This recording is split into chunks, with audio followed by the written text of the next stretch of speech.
सरकार ने मुझे बुलाया था। मैंने उनसे कहा कि मैं यहां आपके किसानों से मिलना चाहता हूं। सुना है आप लोग दूध एक्सपोर्ट करते हो, तो मैं थोड़ा समझना चाहता हूं आप काम कैसे करते हो। तो सरकार ने मीटिंग करवाई। उनके सब बड़े अफसर बैठे थे।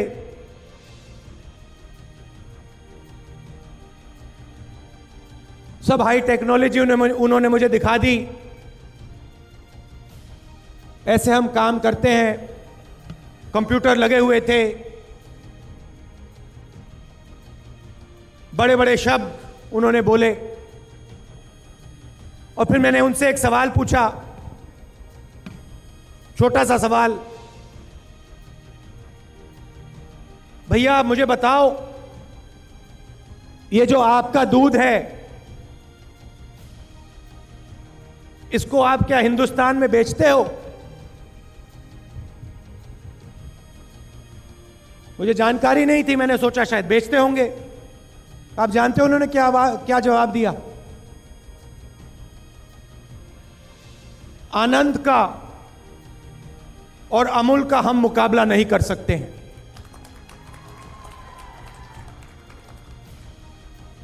मैं हैरान हो गया। मैंने उनसे पूछा क्यों नहीं? आपके पास सब कुछ है,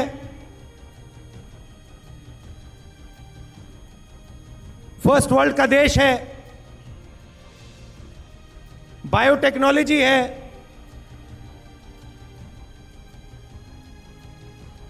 600-700-800 किलो की गाय है, कमरे जितनी बड़ी। आप अमूल का क्यों नहीं मुकाबला कर सकते? उन्होंने मुझे बताया कि अमूल में गुजरात की महिलाओं की शक्ति है, उससे हम लड़ नहीं सकते।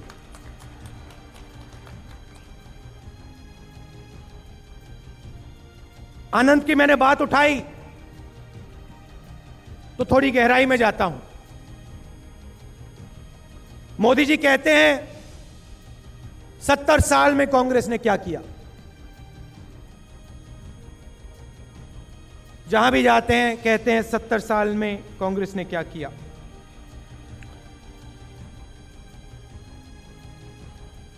बहुत साल पहले गुजरात में एक पोल्सन डेयरी नाम की कंपनी हुआ करती थी। आप में से यहां जो बुजुर्ग लोग हैं शायद आपको याद हो, मगर उस समय अमूल नहीं होता था, अमूल नहीं था, आनंद नहीं था, पोल्सन डेयरी हुआ करती थी। और गुजरात की जो महिलाएं थी वो अपना दूध, गाय का दूध पोल्सन कंपनी को बेचती थी और उनको सही दाम नहीं मिलता था। पोल्सन कंपनी की मोनोपोली थी। जो पोल्सन कंपनी करना चाहती थी करती थी। और गुजरात के किसानों को, गुजरात की महिलाओं को दूध के लिए सही दाम नहीं देती थी। गाय किसान की, खेत किसान का, दूध किसान निकालता है, मगर पूरा का पूरा फायदा पोल्सन कंपनी को होता था। और पोल्सन कंपनी गुजरात के किसानों का दूध अमेरिका की आर्मी को और इंग्लैंड की आर्मी को बेचते थे। गुजरात की महिलाएं गईं, गांधी जी के पास गईं और उन्होंने गांधी जी से कहा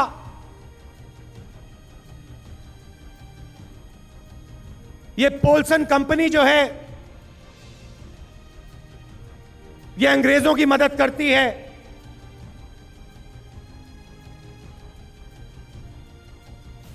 हमसे हमारा दूध छीन कर उनको बेचते हैं, आप हमारी मदद कीजिए।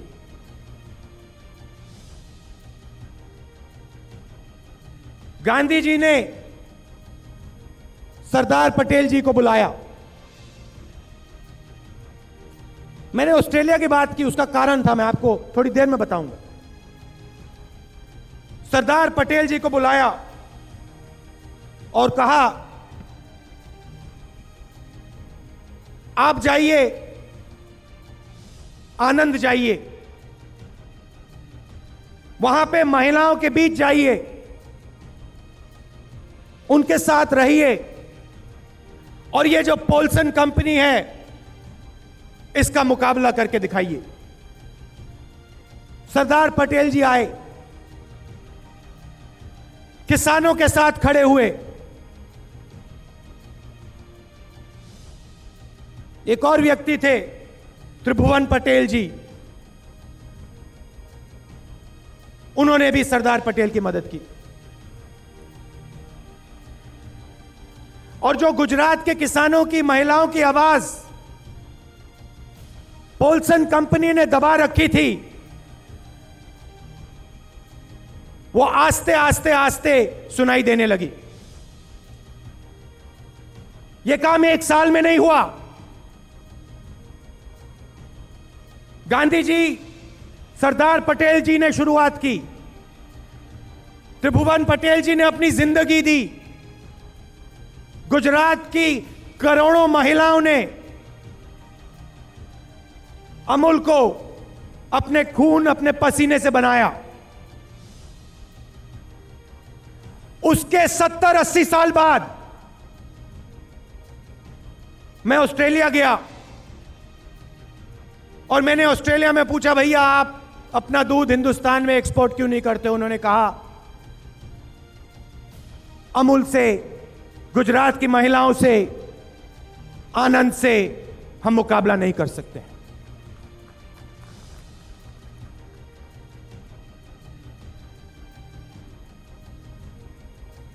आज गुजरात का स्थापना दिवस है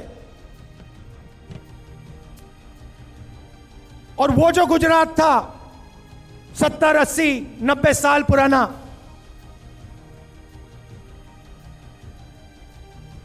आज वो गुजरात नहीं है। ये जो सब बदलाव आया है, प्रगति हुई है, ये एक व्यक्ति ने नहीं की है।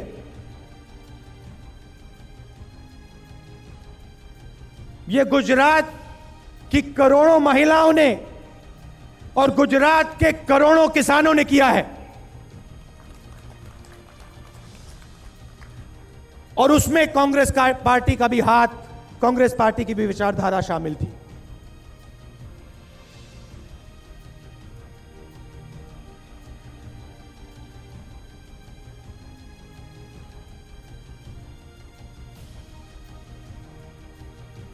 मैंने गुजरात की महिलाओं की बात की,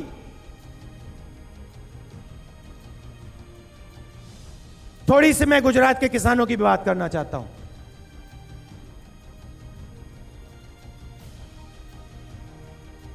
सफेद क्रांति हुई तो इसमें आपका भी हाथ है।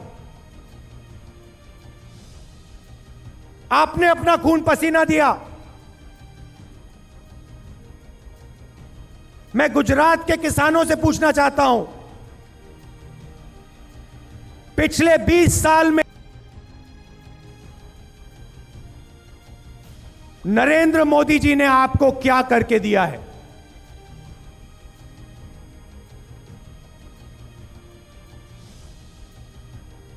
कुछ साल पहले भट्टा परसौल में सरकार जमीन छीन रही थी, उत्तर प्रदेश में। मुझे किसानों ने बुलाया और उन्होंने कहा, राहुल जी, बड़े बड़े उद्योगपति हमारी जमीन छीन रहे हैं, आप हमारी मदद कीजिए।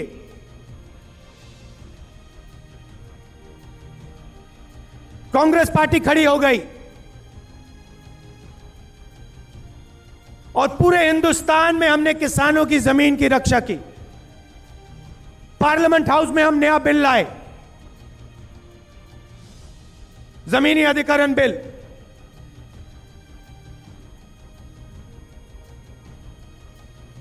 कुछ ही दिन पहले सड़क पे मुझे एक किसान ने रोक के कहा,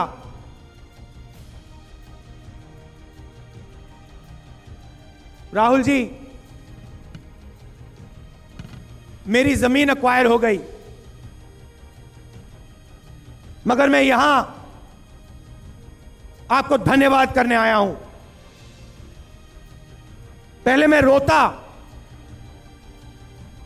मगर आज मैं आपको धन्यवाद करना चाहता हूं कि कांग्रेस पार्टी के बिल के कारण मुझे अपनी जमीन का सही दाम मिला है। मेरे खिलाफ कौन खड़ा हुआ था? कांग्रेस पार्टी के खिलाफ कौन खड़ा था? बीजेपी और नरेंद्र मोदी जी।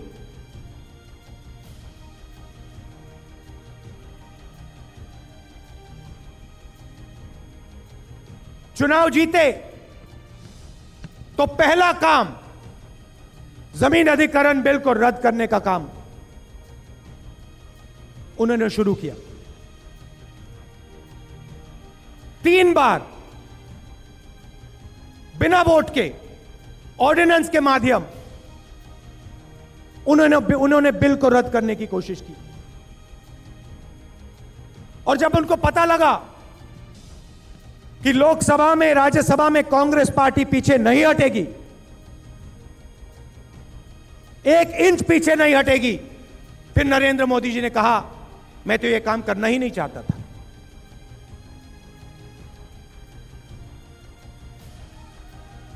गुजरात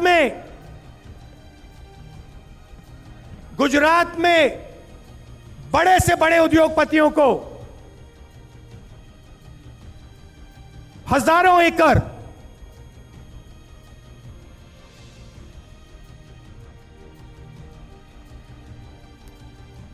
तोहफा दिया जाता है कि ये लो भैया, 1000 एकड़ तुम्हारे लिए, ये लो तुम्हारे लिए 1000 एकड़। नाम नहीं बोलूंगा, जानते हो तुम लोग नाम कौन से हैं।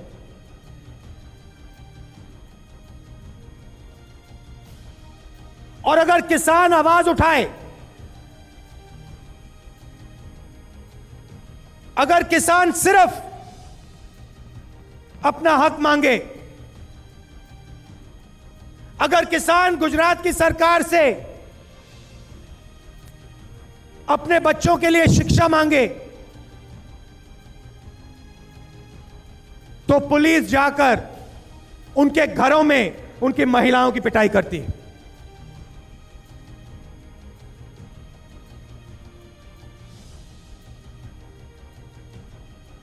आज के गुजरात में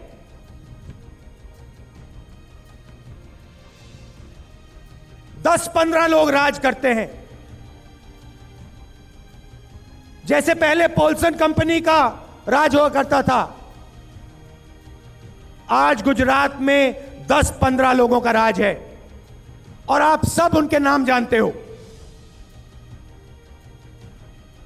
कुछ दिन पहले पाटीदार समाज के लोग मेरे पास आए और मैं हैरान हो गया। मुझे कहते हैं कि राहुल जी, हमारे बच्चों को शिक्षा नहीं मिलती है गुजरात में।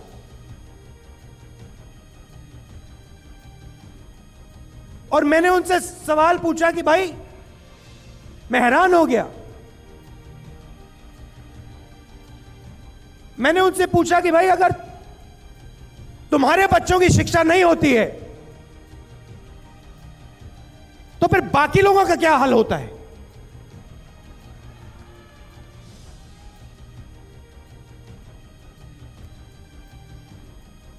जिन्होंने नरेंद्र मोदी जी को पूरा समर्थन दिया, अगर वो मेरे पास आ रहे हैं और मुझे कह रहे हैं कि भाई हमारे बच्चों को शिक्षा नहीं मिल रही है,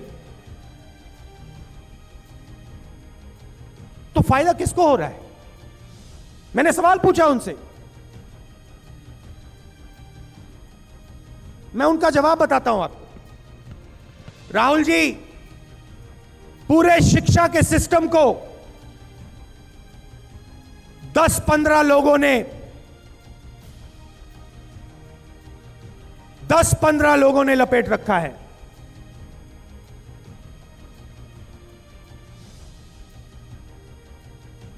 सब के सब कॉलेज, सब के सब यूनिवर्सिटी, पूरा का पूरा कैपिटेशन का पैसा गुजरात में 10-15 लोगों के जेब में जाता है, और वो सब बीजेपी के, नरेंद्र मोदी जी के मित्र हैं।